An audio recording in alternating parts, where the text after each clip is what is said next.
ሰላም ጤና ይስጥልን የተከበራችሁና የተወደዳችሁ በዓለም ዙሪያ የምትገኙ የጣና ቴሌቪዥን ቤተሰቦች እንደምን ዋላችሁ?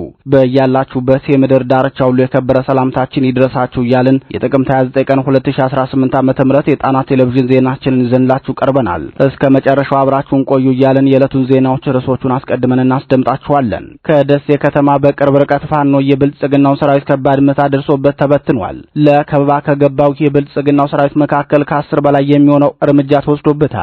የደሴ የሪፈራል ሆስፒታልን በብልጽግና ሰራዊት ተሞልቷል። የደሴው ትንቅንቅ በዜናችን በቅድሚያ የሚደመጥ የውጊያ መረጃችን ነው፣ ተሰሙታላችሁ። ደጀን ላይ ደጀን አልባው የብልጽግና ሰራዊት በፋኖ ብርቱ ምት ተመቶ ቀርቷል። የደጀኑ ተጋድሎ ምን ይመስል ነበር? በአራቱም የአማራ ክልል ጠቅላይ ግዛቶች ተመሳሳይ ስምሪት የሰጠው የብልጽግና ሰራዊት የሌሊት ኦፕሬሽን ሙከራዎቹ ለምን ከሸፉበት? በሰዓቱ ዜናችን ዝርዝር የተዘጋጀለት መረጃ ነው። ሰሜን ወሎ ላይ የተሰማው አስደንጋጭ ሪፖርት የብልጽግናውን ስርዓት ከባድ የጦር ወንጀል ያጋለጠ ሆኗል። ጃራ ላይ የሆነው ምንድነው? የዓለም አቀፉ የጦር ስምምነቶችስ በጉዳዩ ዙሪያ ምን ይላሉ? ዜናችን በዝርዝር ያስደምጣችኋል። ብልጽግና አዲስ አበባ ላይ ያቀደው ምን እንደሆነ ባይታወቅም በቅርቡ ሊፈጽመው ያሰበው አንድ እኩይ ተግባር እንዳለ የድርጊቱ ሙከራ ዛሬ አሳይቷል። አዲስ አበባ ዙሪያ የለኮሰውን እሳት አስመልክቶ በዝርዝር የምናስደምጣችሁ መረጃ አዘጋጅተናል። ህወሓትና ብልጽግና ጦርነት የህይወት ዘመን ተልኳቸው ስለሆነ ከጦርነት ውጭ አያስቡም። በተለይ የትግራይ ህዝብ በዚህ ሰዓት የህወሓት መሪዎችን አደም ማስያዝ ይገባቸዋል። ይህን ያሉት የብሔሩ ምሁራን ናቸው። በዚህ ዙሪያ የሰናደው መረጃ ይደመጣል። የብልጽግናው አገዛዝ ነውረኝነት ገደቡን ጥሶ ወጥቷል። የአማራ ህዝብ ሰርቶ እንዳይበላ የእንጀራ ገመዱን ተከታትሎ መበጠሱን ተያይዞታል። በዚህ ሰዓት አማራ ክልል ሆኖ መኪና ያለው ሰው በራሱ ንብረት ጠላት እንደገዛ ይቆጠራል። ከባጃጅ እስከ አውቶቡስ ያሉ ተሽከርካሪዎች ያለብልጽግና ሰራዊት ይሁንታ ጎማቸው እንኳን እንዲንቀሳቀስ አልተፈቀደላቸውም። በዚህ ዙሪያ የተሰናዳውን መረጃ ሰዓቱ ሲደርስ እናስደምጣችኋለን። እነዚህንና ሌሎች የተመረጡ መረጃዎችን አሰባስበን ያሰናዳን የሰዓቱ ዜናችን ከዚህ ሰዓት ጀምሮ ወደ እናንተ መቅረብ ይጀምራል። በድጋሚ እስከ መጨረሻው አብራችሁን ቆዩ እያልን በቀጥታ ወደ ዝርዝር ዘገባው እናልፋለን።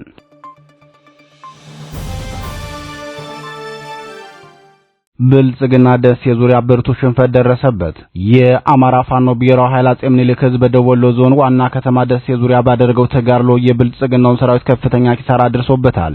ውጊያው የተካሄደው በተለምዶ አጥንት መስበሪያና ሁዲት ተብሎ በሚጠሩ አካባቢዎች መሆኑን የደረሰን መረጃ ያመለክታል። በዚህ ውጊያ የአማራን ህዝብ የዘር ማጥፋት ጦርነት የከፈተበት የብልጽግና ሰራዊት የባዲን አድማ ብተናና የሚልሻ አባላት እርምጃ ሲወሰድባቸው በርካቶች ከባድ ጉዳት ደርሶባቸው ወደ ደሴ ሪፈራል ሆስፒታል መግባታቸውን የአፋባ አጼ ምኒልክ የህዝብ ግንኙነት መምሪያ አስታውቋል። የዙ በላጎ ተወርዋሪ ሻለቃና ከሁለት ቀናት በፊት ጥቅምት 27 ቀን የተመረቁት አዲሶቹ የልዩ ኮማንዶ አባላት በጋራ በመሆን ውጊያውን ማካሄዳቸውን የገለጹት የዙ መረጃ ክፍል በጠላት ላይ ከባድ እርምጃ በመውሰድ ከፍተኛ ድል ተቀዳጅተዋል ሲል የጥምር ውጊያውን ውጤት ገልጾታል። በፋኖ የተሰነዘረበትን ጥቃት መቋቋም ያልቻለው የብልጽግናው ሰራዊት ሙትና ቆስለኛ ከመሆን የተረፈ ኃይሉን ወደ ኩታበርና ደሴ ይዞ የሸሸ ሲሆን ከፍተኛ ጉዳት ከደረሰባቸው ያገዛዙ ሰራዊት አባላት መካከል ሁለት የሻለቃ መሪዎች በጽኑ ተጎድተው ደሴ ሪፈራል ሆስፒታል መግባታቸውን የጣና ቴሌቪዥን ምንጮች ተናግረዋል። ይህ በእንዲህ እንዳለ የአማራ ፋኖ ብሔራዊ ኃይል አጼ ቴዎድሮስ በምዕራብ ጎጃም አቸፈር አውራጃ ታላቅ ድል የተቀዳጀበትን ተጋድሎ አድርጓል። በዚህ ተጋድሎም የብልጽግናውን መስመራዊ መኮንንና በአካባቢው የሚንቀሳቀሰውን የባዲን ሚልሻ ጠርናፊ ጨምሮ ከ12 በላይ የብልጽግና ጥምር ጦር አባላት እርምጃ ተወስዶባቸዋል። በዚሁ የጎጃም ጠቅላይ ግዛት ትናንት አዲስ ቅዳም ከተማ ላይ ከፍተኛ ሽንፈት የደረሰበት ብልጽግና ዛሬ ተከታታይ የድሮን ቅኝት ሲያደርግ ማርፈዱን ለጣና ቴሌቪዥን የደረሰው መረጃ ያመለክታል። በሌላ ዜና አፋባ አጼ ቴዎድሮስ የሰራዊት አደረጃጀቱን በስኬት አጠናቆ ህዝባዊ ውይይቶችን በተከታታይ ያካሄደ መሆኑን አስታውቋል። የዙ 201ኛ ኮር ቃል አቀባይ ፋኖ ሀብታሙ የሱፍ ለጣና ቴሌቪዥን እንደገለጸው የ201ኛ ኮር 54ኛ ክፍለ ጦር ሰዴው ወረዳ ሁለት ቀበሌዎች ከሚገኘው ማህበረሰብ ጋር ውይይት ተካሂዷል። በውይይቱም ድርጅታችን አሁን ላይ ያለበትን ወቅታዊ ሁኔታ በማስረዳት ከሰዴው ወረዳ አዲስ ዓለም ቀበሌና ህይወተ ሰላም ቀበሌ ካሉት ህዝብ ጋር ያለፉ ስራዎችን በጥልቀት በመገምገም ከውጊያው ጎን ለጎን በቀጣይ በፋኖና በህዝቡ መካከል ያለው መስተጋብር ቀጣይነት ያለው ስራ ለመስራት ስርዓት በመዘርጋት የወረዳና የቀበሌ አስተዳደሮችን በህዝብ በማስመረጥ ስርዓት የመትከል ስራ ተሰርቷል ብለዋል። ፋኖ ሀብታሙ አክሎም በሌላኛው መንገድ የ54ኛ ክፍለ ጦር በውስጡ ያሉትን ተወርዋሪ ኃይሎችንና በውስጡ ካሉ የሰራዊት አባላት ጋር የአጼ ቴዎድሮስ አመራሮች በተገኙበት ከሰራዊቱ የተነሱ መሰረታዊ ጥያቄዎችን በመቀበል ለተነሱት ጥያቄዎች በቂ ምላሽ በመስጠት ከዚህ በፊት የነበረውን የሰራዊትና የአመራር የሥራ አፈጻጸም ግምገማ የቀጣይ ምዕራፍ ስራዎችን አቅጣጫ በመስጠት ለግዳጅ ዝግጁ ማድረግ ተችሏል ሲል በዝርዝር ተናግሯል።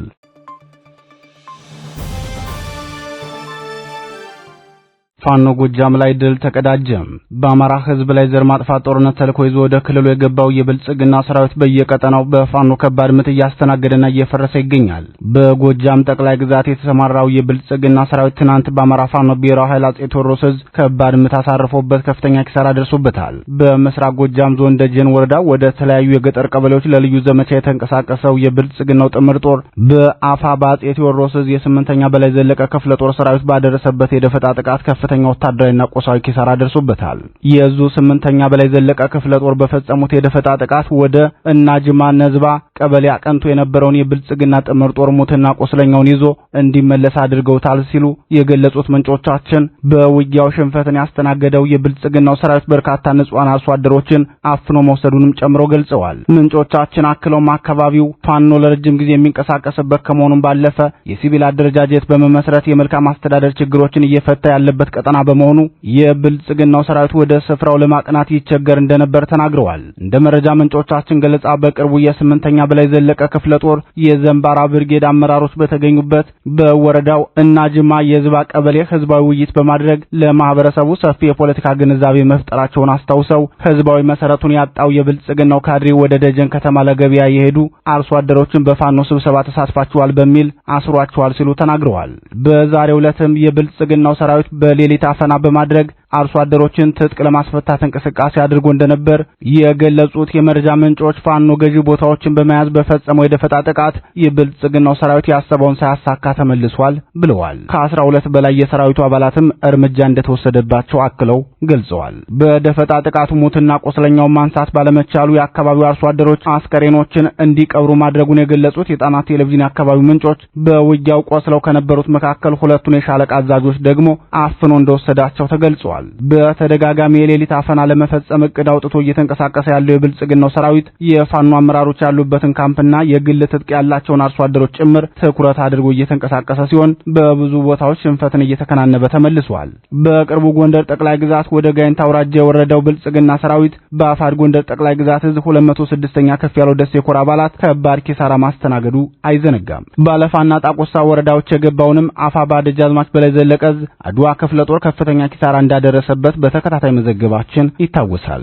ዛሬ ደጀን ላይ ከባድ ኪሳራ የደረሰበትን በተመሳሳይ ስሌት ወደ ቀጠናው ዘሎ ለመግባት ባደረገው ሙከራ መሆኑን ወታደራዊ ምንጮቻችን ተናግረዋል። ከሰሞኑ በጎንደር ተመሳሳይ ዘመቻ አድርጎ እንደነበር ከቀናት በፊት የዘገበን ሲሆን በቋራ ከ300 በላይ አርሶ አደሮችን ትጥቅ አስፈትቶ በመር ስብሰባ ላይ የነበሩ ኢንቨስተሮችንም በግፍ ረሽኖ መመለሱ ይታወሳል። የብልጽግናው ሰራዊት በአውደ ውጊያ በፋኖ የሚደርስበትን የሞት ጉዳት ንጹሃን አርሶ አደሮችን በግፍ በመግደል የበቀል በትሩን ማሳረፍ የተለመደ ሲሆን 2 ዓመታትን በተሻገረው የአማራ ህዝብ የዘር ማጥፋት ጦርነት በፋኖ የገቡትን መሳሪያዎችን ለማስመለስ እንደማይችል ሲያረጋግጥ በተስፋ መቁረጥ ስሜት የንጹሃን አማራ አርሶ አደሮችን መሳሪያ በሌሊት እያፈነ ትጥቅ እያስወረደ ይገኛል። ሆኖም በገባበት ሁሉ አርሶ አደሩ በብርቱ እየመከተ መሳሪያው ሊነጥቅ የገባውን የብልጽግና ሰራዊት እርምጃ እየወሰደበት ነጥቆ መታጠቅ ጀምሯል።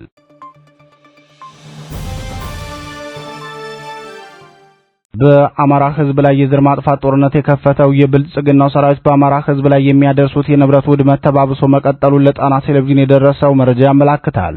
አሽከርካሪዎችን የግዳጅ ስምሪት በመስጠት ጨካኝነቱን ሲያሳይ፣ ወዲህ ደግሞ የአቅመ ደካማ ግለሰቦች ንብረት የሆኑ የቀንድ ከብቶችንና ባጃጆችን አውድሟል። በአማራ ክልል ወሎ ቤት አማራ ጠቅላይ ግዛት አንጎት ወረዳ ላይ ቤተሰባቸውን ባጃጅ እየነዱ የሚያስተዳድሩ ወጣቶችን በግፍ በማሰርና ባጃጃቸውን በማቃጠል ለአማራ ህዝብ ያለውን ጥላቻ በግልጽ አሳይቷል። ባጃጆችን በማቃጠል ብቻ ያልተመለሰው የብልጽግናው ሰራዊት ከ15 በላይ የቀንድ ከብቶችን በመግደል የጭካኔውን መጠን አሳይቷል ሲሉ የአካባቢው ነዋሪዎች ተናግረዋል። ድሃ ተኮር ፖሊሲ ነው የሚከተለው እያለ እየደጋገመ ምሎ የሚገዘተው የብልጽግናው አገዛዝ በአማራ ህዝብ ላይ የከፈተውን የዘር ማጥፋት ጦርነት እየተገበረ ያለው ግን ድሆችን የማጥፋትና በቁም ስቃያቸው እንዲበዛባቸው ማድረግ ሆኗል። በአማራ ህዝብ ላይ ሁለንተናዊ ጥቃት በመፈጸም ሁለንተናዊ ማውደምና ማድቀቅ የሚል ዕቅድ ነድፎ እየተንቀሳቀሰ ሲሆን የዳር አርሶ አደሮች ንብረት የሆኑ ከ10 በላይ የቤት እንስሳትን በአሰቃቂ ሁኔታ በመግደል የጭካኔ ተግባሩን መግለጹ ታውቋል።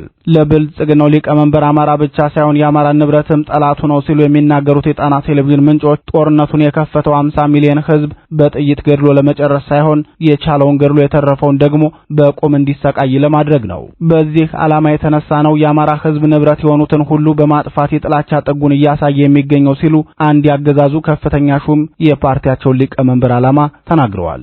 በተመሳሳይ የጸረ አማራ ቡድን የነሱንና የቤተሰባቸውን ህይወት ለመቀየር በትራንስፖርቱ ዘርፍ ተሰማርተው የሚገኙ ወጣቶችን ለምን ከኔ ጋር ተሰልፋችሁ አልተዋጋችሁልኝም በሚል እሳቤ የሚያሽከረክሩትን ባለ 3 እግር ተሽከርካሪ በእሳት አቃጥሏል ሲል መረብ ሚዲያ ዘግቧል። የብልጽግናው ሰራዊት የወጣቶቹን ባጃጆች ያቃጠላቸው የጽንፈኛውን ቤተሰብ አጓጉዛችኋል፣ ጽንፈኛውን ወደ ሕክምና አድርሳችኋልና ለጽንፈኛው መረጃ ታቀብላላችሁ በሚል ምክንያት ቢሆንም ለጣና ቴሌቪዥን የደረሰው መረጃ የሚያመላክተው ግን ሆን ብሎ በወጣቶቹ ስነ ልቦና ላይ ጉዳት ለማድረስ የፈጸመው መሆኑን ነው።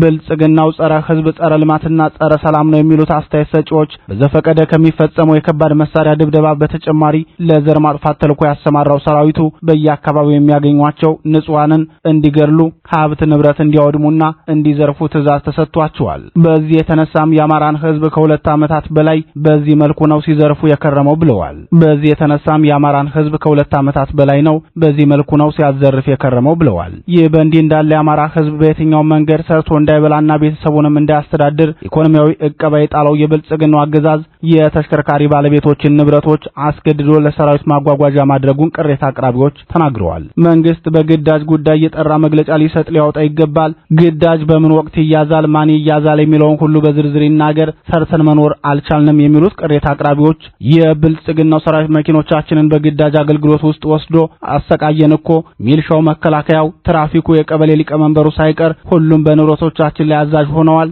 በዚህ ሰዓት በእኛ ተሽከርካሪዎች ላይ ማዘዝ የማንችለው እኛ ባለቤቶቹ ብቻ ነን፣ ሰርተን መብላት አልቻልንም ሲሉ እየደረሰባቸው ያለውን ጉዳት በምሬት ተናግረዋል።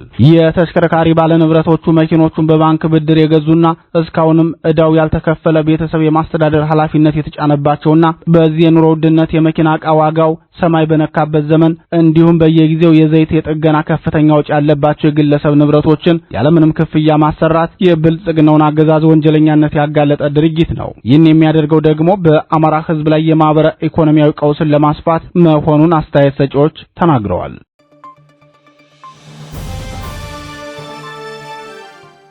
የብልጽግናው ሰራዊት ከአዲስ አበባ በቅርብ ርቀት ጥቃት ተፈጽሞበታል።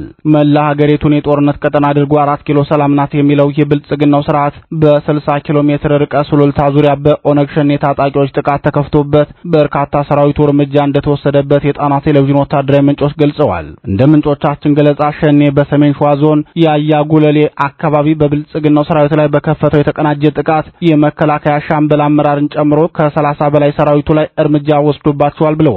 ኦነግ ሸኔ ያያ ጉለሌ ላይ በከፈተው ጦርነት በርካታ አካባቢው ነዋሪዎች እንደተፈናቀሉና መንገዶችም ተዘግተው እንደነበር የጣና ቴሌቪዥን የመረጃ ምንጮች አክለው ገልጸዋል። ሸኔ ጥቃቱን የከፈተው በአካባቢው በሚንቀሳቀሰውና ኮሎኔል ግርማ ደመላው በሚመሩት የሪፐብሊክ ጥበቃ ኃይል ላይ መሆኑ ተሰምቷል። የአካባቢው ነዋሪዎች ለጣና ቴሌቪዥን የዝግጅት ክፍል እንደተናገሩት ኦነግ ሸኔ ከኦሮሚያ ልዩ ኃይል ጋር በመቀናጀት አካባቢውን በበላይነት ተቆጣጥሮ ህዝቡን በማፈን ገንዘብ እየተቀበለ ነው ያሉ ሲሆን መደበኛ ግብር ሳይቀር እያስከፈለ ይገኛል ሲሉ ገልጸዋል። የአካባቢው ህዝብ ለኦነግ ሸኔ በቀለብ ሰፈራና በዝርፊያ ተማሮ ይገኛል ያሉት የመረጃ ምንጮቻችን በአካባቢው የሚገኙ የመንግስት አካላትም ተባባሪ በመሆናቸው ጉዳዩን የከፋ አድርጎታል ሲሉ ጨምረው ገልጸዋል። ከኦሮሚያ ልዩ ኃይልና ከክልሉ ፖሊስ በስተቀር የብልጽግናውን መከላከያ ሰራዊትም ሆነ የብልጽግናውን ፌዴራል ፖሊስ በአካባቢው እንዳይንቀሳቀሱ ክልከላ ያደረገው የሸኔ ሰራዊት የዛሬውን ጥቃት የከፈተውም የብልጽግናው መከላከያ ወደ ቀጠናው መግባቱን ተከትሎ መሆኑ ታውቋል። አንድ የብልጽግናው ሰራዊት ከፍተኛ አመራር በበኩላቸው አዲስ አበባ ዙሪያ ሸኔ ጦርነት የከፈተው በመንግስት ፍላጎት ነው ሲሉ ይናገራሉ። ወታደራዊ ሹሙ ሲያብራሩም መንግስት የአማራን ፖለቲካ በፍርሃት እየተመለከተው ነው። በተለይ ከቅርብ ጊዜ ወዲህ ፋኖ፣ ህወሓትና ኤርትራ ጥምረት ፈጥረዋል ብሎ የሚያስወራው በአዲስ አበባ የሚኖረውን አማራ ጫና ለማሳደር ነው። በዚህም ምክንያት ድሬዳዋና አዲስ አበባ ዙሪያ ሸኔ በመንግስት ፍቃድ ጦርነት እንዲከፍት ይደረጋል ብለዋል። የብልጽግናው አገዛዝ ወለጋ ላይ የሸኔን ሰራዊት ደመሰስኩ ብሎ በተናገረበት በዚህ ወቅት አዲስ አበባ ድረስ ሸኔ መጥቶ የተጠናከረ ውጊያ የሚከፍተው በምን አግባብ ሊሆን ይችላል ሲሉ የሚጠይቁት ወታደራዊ አዛዡ አዲስ አበባ ዙሪያ በርካታ የሸኔ ካምፖች መኖራቸውንና አብዛኞቹ ካምፖችም የተገነቡት በኦሮሚያ ልዩ ኃይል ስም መሆኑን ተናግረዋል። ሆኖም ካምፖቹም ሆነ የኮንክሪት ምሽጎቹ እያገለገሉ ያሉት የብልጽግናውን አገዛዝ ለሚያስፈጽሙ የሸኔ ታጣቂዎች መሆኑን ወታደራዊ አዛዡ ተናግረዋል። ኦህዴድ ብልጽግናን ጨምሮ ሁሉም የኦሮሚያ ፖለቲከኞች አንድ የሚያደርጋቸው በግዛት መስፋፋት ሲሆን በልዩ ሁኔታ የኔ ናቸው በሚሏቸው በሚያዋስኗቸውና ከሌሎች አዋሳኝ ክልሎች ጋር ግጭት በሚፈጥሩባቸው እንደ ድሬዳዋ፣ አጣዬ፣ አዲስ አበባና ሞያሌን ጨምሮ በአንዳንድ አካባቢዎች ሸኔ ተከታታይ ጥቃት ሲያደርስ በብልጽግናው ልዩ ትዕዛዝና ስምሪት ሰጪነት መሆኑን ጣና ቴሌቪዥን ከዚህ በፊት መዘገቧ ይታወሳል።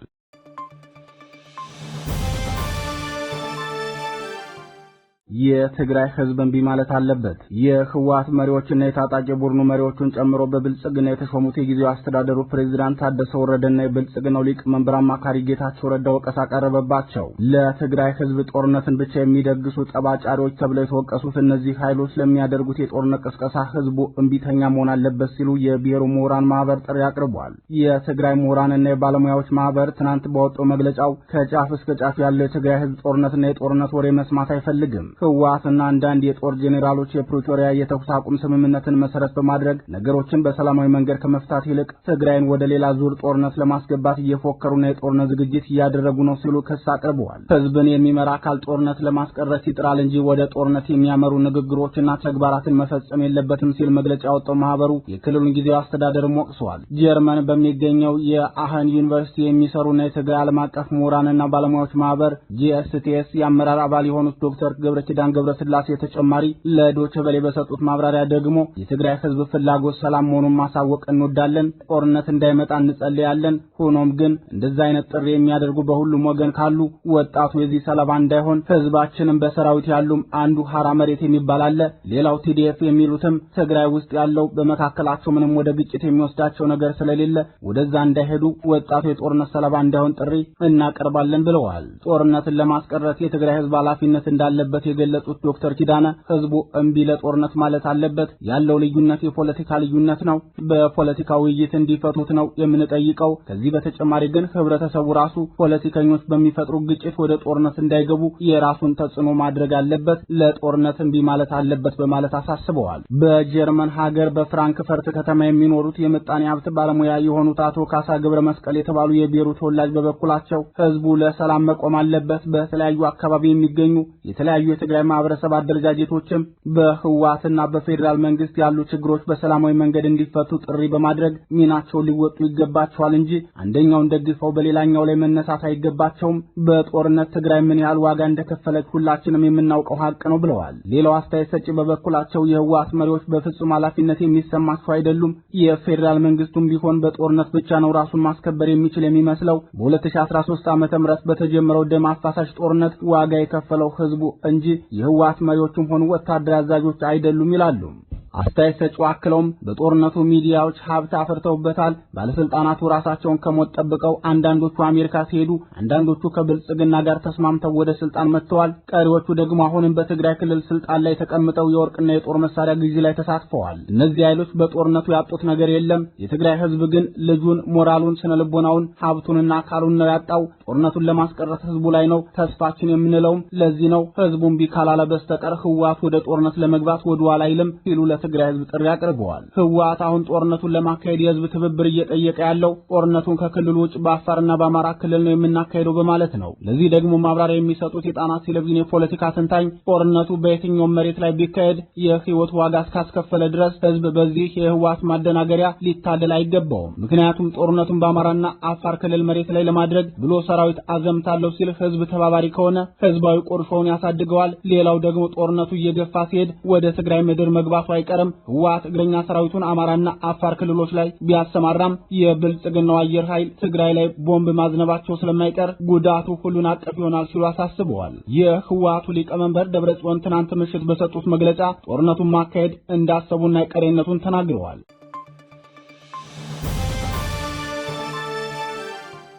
የተፈናቃዮች አስቸኳይ ጥሪ። የብልጽግናው አገዛዝ ወደ ስልጣን ከመጣበት 2019 ዓ.ም ጀምሮ የአማራ ህዝብ ከኦሮሚያ ክልል በተከታታይ መፈናቀሉ ይታወሳል። ከወለጋ ተፈናቅለው በሰሜን ወሎ ዞን የተጠለሉ ከ600 በላይ የአማራ ተወላጆች በአስከፊ ችግር ላይ መሆናቸውን ለጣና ቴሌቪዥን ተናገሩ። ወደዚህ ከመጣን 5 ዓመት አልፎናል የሚሉት ተፈናቃዮቹ ወንዶችን መንግስት አስገድዶ ወደ ሚሊሻነት ወስዷቸዋል። እዚህ የቀረነው ሴቶች፣ ህፃናትና አቅመ ደካሞች ብቻ ነን። መንግስት የእርዳታ እህል አምጥቶ ከዝኖ ስጡን ብለን ስንጠይቃቸው ጽንፈኛውን ወጣችሁ አውግዙ እያለ መልስ ይሰጠናል። በዚህ ሁኔታ ከባድ ችግር ላይ ወድቀናል ሲሉ ተናግረዋል። የዞኑ ብአዴን ለተፈናቃዮች የሰበሰበውን እህል የተወሰነውን በመሸጥ ለሚልሻ መሳሪያ መግዣና ማሰልጠኛ ሲያውለው ቀሪውን ደግሞ የምሰጣችሁ ወንዶቹ ከዘመቱና ሴቶቹ ደግሞ ወጥተው ጽንፈኛውን በሰልፍ ካወገዙ ብቻ ነው በማለት ረሃብን ለጦር መሳሪያ እየተጠቀመበት መሆኑን ለጣና ቴሌቪዥን የደረሰው መረጃ ያመለክታል። ከኦሮሚያ ክልል በግፍ ተፈናቅለው መቅደላ ወረዳ ከተጠለሉ ግፏን መካከል የተወሰኑት በረሃብ ምክንያት ለሌላ ዙር መፈናቀል ሲጋለጡ፣ አንዳንድ ሴቶች ደግሞ በብልጽግና ወታደር የመደፈር አደጋ እንደደረሰባቸው ታውቋል። የደረሰውን ግፍ አስመልክቶ አስተያየት ሰጪዎች ሲናገሩ መጀመሪያ ወንዶቹን አስገድደው ወደ ሚልሻነት ከወሰዷቸው በኋላ ራሳቸውን መከላከል የማይችሉትን ሴቶችን በወታደር እንዲደፈሩ እንደተደረጉ የአካባቢው ነዋሪዎች ተናግረዋል። በአሁኑ ሰዓት ከ600 በላይ የሚሆኑ ተፈናቃዮች በከፋ ችግር ላይ መሆናቸውን ተናግረው የሚያሳዝነው ደግሞ በእኛ ስም የሰበሰበን እህል ከአካባቢያችን በሚገኝ መካዘን አስቀምጠው ነው እንቁልልጭ እያሉ በረሃብ የሚቀጡን። በጣም አስከፊ ሁኔታ ላይ ነው የምንገኘው በማለት ተናግረዋል። ከኦሮሚያ ክልል ተፈናቅለው በአማራ ክልል ሰሜንና ደቡብ ወሎ መጠለያ ካምፖች የሚገኙ የአማራ ተወላጆችን ወጣቶችን አስገዳጅ የመከላከያ ምልመላ አድርገውባቸው ውትድርና ውስጥ ሲያስገቧቸው ወላጆቻቸውን ደግሞ ለሚልሻነት መልምለው ከፋኖ ጋር እያጓጓቸው ይገኛሉ። በቅርቡ ጃራ በሚገኘው የስደተኞች መጠለያ ካምፕ ውስጥ ከሚገኙ ተፈናቃዮች በተጨማሪም በተለያየ አካባቢ የሚገኙ ተፈናቃዮችን ሰብስበው በመጠለያ ካምፕ ወታደራዊ ስልጠና ሲሰጡ እንደነበር ይታወሳል። በጃራ መጠለያ ካምፕ ውስጥ የሚልሻ ማሰልጠኛ ማዕከል በብአዴን መልማይነት ወታደራዊ ስልጠና ሲወስዱ የነበሩ ሰልጣኞች በፋኖ እርምጃ እንደተወሰደባቸው ይታወቃል። እርምጃ ከተወሰደባቸው ውጭ የሚልሻ አባላቱ መካከል አብላጫውን ቁጥር የሚይዙት ከኦሮሚያ ክልል ተፈናቅለው ወደ አማራ ክልል ከገቡት ተፈናቃዮች በአስገዳጅነት የተመለመሉት ይገኙበታል። ተፈናቃዮችን ለውትድርና መመልመል በረሃብ አስጨንቆ ጦርነትን ማስቀጠልና በመጠለያ ካምፕ ውስጥ የሚገኙ ሴቶችን በወታደር ማስደፈር በተለያዩ ዓለም አቀፍ የጦር ስምምነቶች ከባድ የጦር ወንጀል መሆናቸው ይታወቃል። በ1949 አራተኛው የጄኔቫ ኮንቬንሽን በአንደኛውና ሁለተኛው የአዲሽናል ፕሮቶኮል ስምምነቶች የብልጽግናው አገዛዝ በተፈናቃዮች ላይ የፈጸማቸው ወንጀሎች ከባድ የጦር ወንጀሎች መሆናቸው ተደንግገው እናገኛቸዋለን።